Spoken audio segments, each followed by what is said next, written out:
नमस्कार दोस्तों, मैं संतोष शाह एक बार फिर से स्वागत करता हूं आज के इस वीकली फोरकास्ट वीडियो में। आज की इस वीडियो के माध्यम से हम जानने का प्रयास करेंगे कि इस सप्ताह में क्या कुछ होने वाला, जो कि कल यानी 12 तारीख मई से स्टार्ट होने वाला है। तो 12 से लेकर 16 मई के बीच में क्या होने वाला है इस सप्ताह में और इसका क्या इम्पैक्ट पड़ेगा। पिछला सप्ताह का जो मूवमेंट था उसका क्या इम्पैक्ट पड़ने वाला है, जियोपॉलिटिकली क्या स्थिति है, उसके बारे में समझने का प्रयास करेंगे और चार्ट के माध्यम से समझेंगे कि कौन कौन सा इंपॉर्टेंट लेवल है। तो सबसे पहले हम आ जाते हैं फॉरेक्स फैक्ट्री में। तो फॉरेक्स फैक्ट्री का जो वेबसाइट है, यहाँ पर हम देख रहे हैं कि आपको 12 तारीख को कोई न्यूज़ नहीं है। तो जिस दिन न्यूज़ नहीं रहता है, कोई इन्फॉर्मेशन नहीं रहता है, मतलब मार्केट में कोई अगर ऐसा हाई इम्पैक्ट का न्यूज़ नहीं रहता है, तो मार्केट मेकर लोग मार्केट को चलाते हैं और मार्केट में अच्छा खासा डीप और अच्छा खासा जो है अप लग सकता है। तो दोनों ही साइड में आपको बेनिफिट मिलने का चांसेस रहेगा।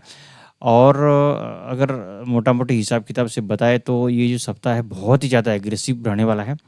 तो जिस सप्ताह में जितना ज़्यादा एग्रेसिव रहता है, उस सप्ताह में ज़्यादा उतना ही ज़्यादा मार्केट अप एंड डाउन होता है। तो इसलिए सेल और बाई दोनों तरफ से आप बेनिफिट ले सकते हैं।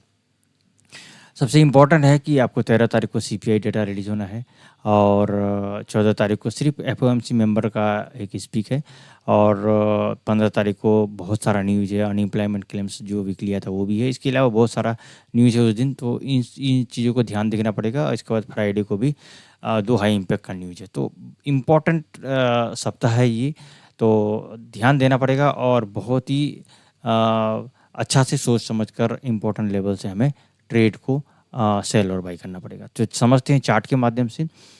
हम अगर यहाँ पर मंथली का चार्ट को देखेंगे तो आप देख रहे हैं, तो यहाँ पर सुपर डुपर बुलिश है। आप कई महीनों से देखेंगे कि मार्केट एकदम बिल्कुल ऊपर भागे जा रहा है।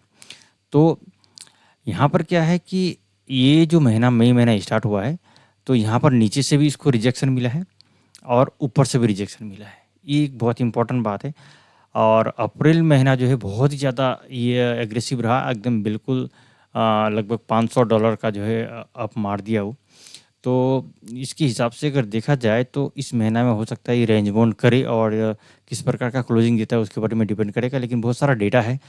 तो और बाकी जो ग्लोबल स्थिति है उतना अच्छा नहीं है।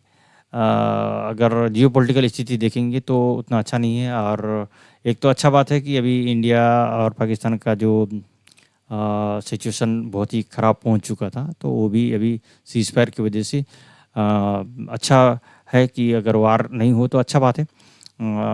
और अगर ऐसे अगर पूरा वर्ल्ड का स्थिति देखेंगे तो कहीं पर भी उतना बहुत ज़्यादा मतलब स्थिति सही नहीं है, जहाँ पर कहीं पर भी कुछ होते रहता है। तो जिसकी वजह से गोल्ड को सेफ हेवन के तौर पर देखा जाता है। लोग यहाँ पर इन्वेस्टमेंट करते हैं और अपने फ्यूचर में अच्छा रिटर्न मिले सोचकर लोग सबसे ज़्यादा गोल्ड पे ही इन्वेस्टमेंट करते हैं।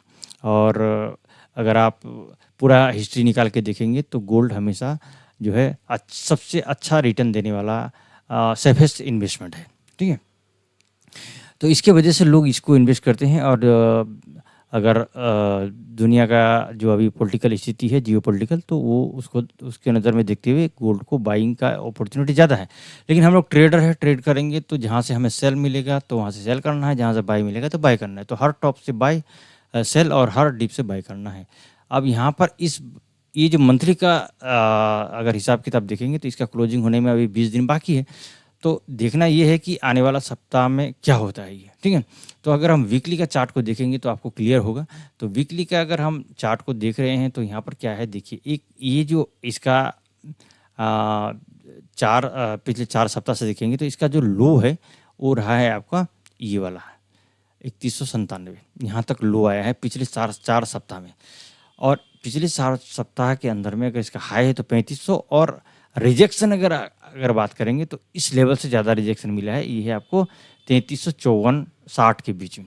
ठीक है, पिछला सप्ताह का भी आपको बहुत ही ज़बरदस्त इसका रिजेक्शन मिला है आपको 3433-34 में से, वहाँ से रिजेक्शन मिला है। और अगर आप देखेंगे यहाँ पर एक बहुत गौर करने वाली बात है कि पिछले 4 सप्ताह से मार्केट का जो हाई है, इसका जो क्लोजिंग हाई वाला क्लोजिंग है वो आपको 3340 के ऊपर नहीं है।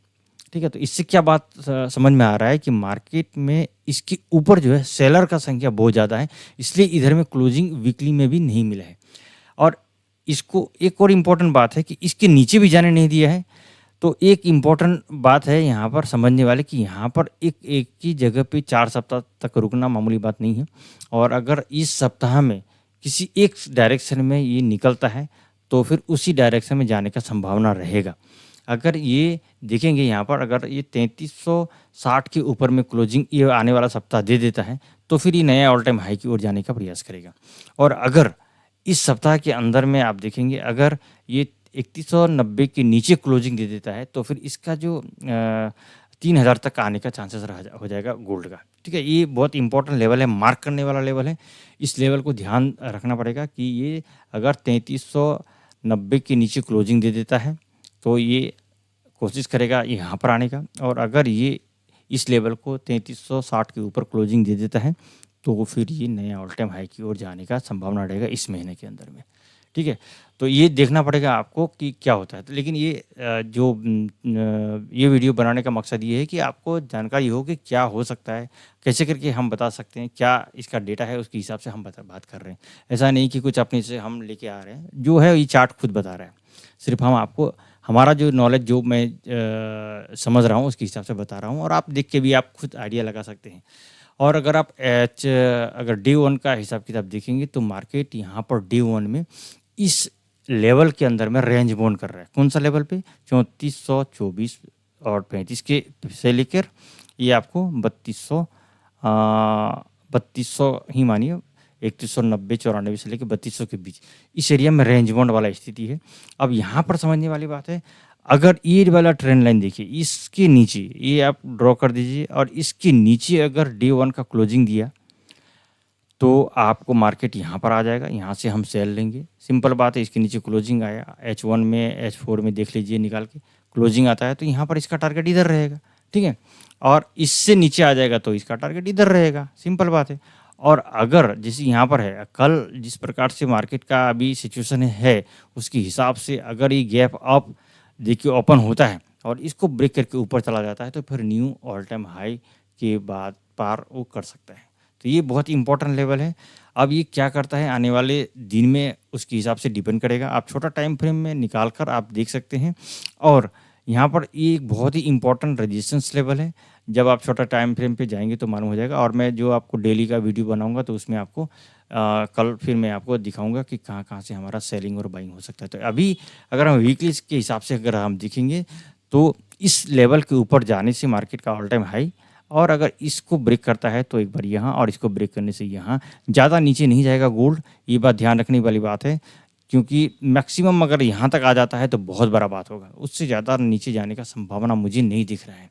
ठीक है, क्योंकि ये इतना स्ट्रांगली मार्केट ऊपर गया है और उतना जल्दी बहुत ज़्यादा नीचे जाने का संभावना नहीं दिख रहा है। जो ग्लोबल स्थिति है उसको भी अगर देखते हुए चलेंगे तो इससे ज़्यादा नीचे अभी फ़िलहाल जाने का चांसेस नहीं दिख रहा है। आने वाला टाइम में कुछ भी हो सकता है, लेकिन फ़िलहाल मुझे इससे ज़्यादा नीचे जाने का सिनारियो नहीं दिख रहा है। तो इसके नीचे भी आने नहीं दे रहा है। आप इसी से आइडिया लगाए ना, यहाँ पर आप 1 2 3 4 5 6 7 8 9 10 11 12 13 14 15 16 17 18 19 दिन से आप देखेंगे, 19 20 21 3 सप्ताह से 4 सप्ताह हो गए, इसके नीचे नहीं आने दे रहा है। तो यहाँ से आप अनुमान लगा सकते हैं कि मार्केट में अभी क्या हो सकता है। ठीक है, तो ध्यान रखने वाली बात यही है, देखना ये पड़ेगा कि 3273 आ रहा है से नीचे आता है तो हम सेलिंग की ओर चलेंगे और यहाँ तक सेल लेंगे, और इसके नीचे अगर क्लोजिंग देता है तो यहाँ से हम इधर में सेल का प्रॉफिट लेंगे। और ये डिमांड जोन भी है, यहाँ से हम बाई भी कर सकते हैं ऐसा लगाकर, फिर यहाँ से यहाँ तक हम बाई का प्रॉफिट लेंगे। और अगर मान के चलिए इस 3424 और 35 के ऊपर क्लोजिंग दे देता है तो फिर market knew all time high की ओर जाएगा। तो मार्केट का ओपनिंग गैप अप या गैप डाउन से होने का चांसेस दिख रहा है। ज़्यादातर चांसेस मेरे हिसाब से गैप अप होना चाहिए। चलिए चलते हैं DXY को। DXY का अगर मंथली चार्ट को देखेंगे तो बहुत ही दयनीय स्थिति है, या दयनीय स्थिति क्या बोलेंगे, डोनाल्ड ट्रम्प आने के बाद लग रहा था कि मार्केट खूब आपको DXY भागेगा, लेकिन उल्टा हुआ और ये बहुत ही ज़्यादा नीचे आया। और ये अगर मंथली के हिसाब से देखेंगे तो ये डाउन ट्रेंड में है, यानी कि इसका जो बेरिश मोमेंटम में चल रहा है।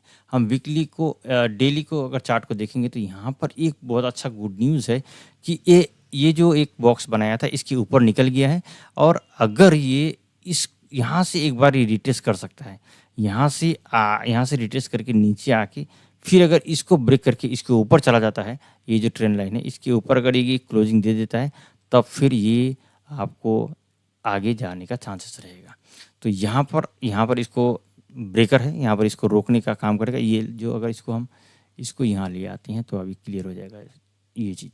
तो ये है आपको एक 100.897 इसके ऊपर क्लोजिंग होना चाहिए। जब तक इसके ऊपर क्लोजिंग नहीं होगा तब तक ये इसको ब्रेक कर दिया है, तो मे बी इसको क्लोज करे, ऊपर भी क्लोज करे, और यहाँ से एक बार रिट्रेस करके नीचे भी आ सकता है। तो DXY का डिपेंड करेगा। अगर ये अपसाइड जाएगा तो गोल्ड का चांसेस रहेगा थोड़ा सा कमजोरी का, और अगर ये DXY नीचे आता है तो गोल्ड सुपर डुपर बुलिश होने का चांसेस रहेगा। ठीक है, तो ये था इन्फॉर्मेशन। मैं उम्मीद करता हूँ कि ये जानकारी आप लोगों को कुछ फ़ायदा करेगा, और इस सप्ताह में आप प्लान कर सकते हैं कि कैसे करके हम ट्रेड करना है।